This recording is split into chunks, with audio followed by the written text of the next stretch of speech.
आज के वीडियो में है दोस्तों नीति वचन के दूसरे अध्याय। विषय है ज्ञान का मूल्य। चलिए शुरू करते हैं।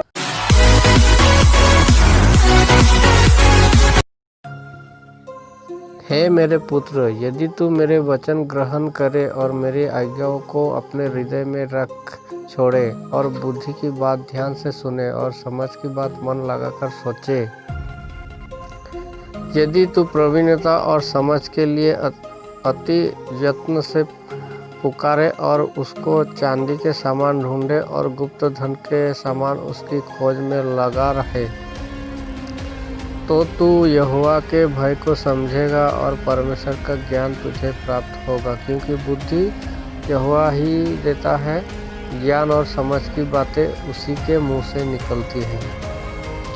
वो सीधे लोगों के लिए खरी बुद्धि रख छोड़ता है। जो खराई से चलते हैं उनके लिए वो ढाल ठहरता है। वो न्याय के पथों की देखभाल करता और अपने भक्तों के मार्ग की रक्षा करता है। तब तो धर्म और न्याय और सिधाई को अर्थात सब भली भली चाल को समझ सकेगा। क्योंकि बुद्धि तो तेरे हृदय में प्रवेश करेगी और ज्ञान तेरे प्राण को सुख देने वाला होगा। विवेक तुझे सुरक्षित रखेगा और समझ तेरी रक्षक होगी, ताकि वे तुझे बुराई के मार्ग से और उलटफेर की बातों के कहने वालों से बचाएंगे। जो सिधाई के मार्ग को छोड़ देते हैं ताकि अंधेरे मार्ग में चले, जो बुराई करने से आनंदित होते हैं और दुष्ट जन की उलटफेर की बातों में मगन रहते हैं,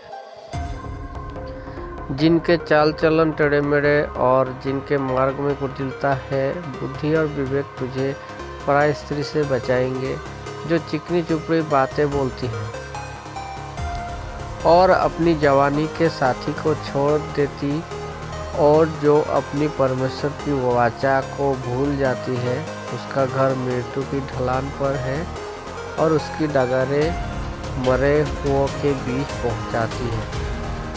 जो उसके पास जाते हैं उनमें से कोई भी लौटकर नहीं आता और ना वे जीवन का मार्ग पाते हैं।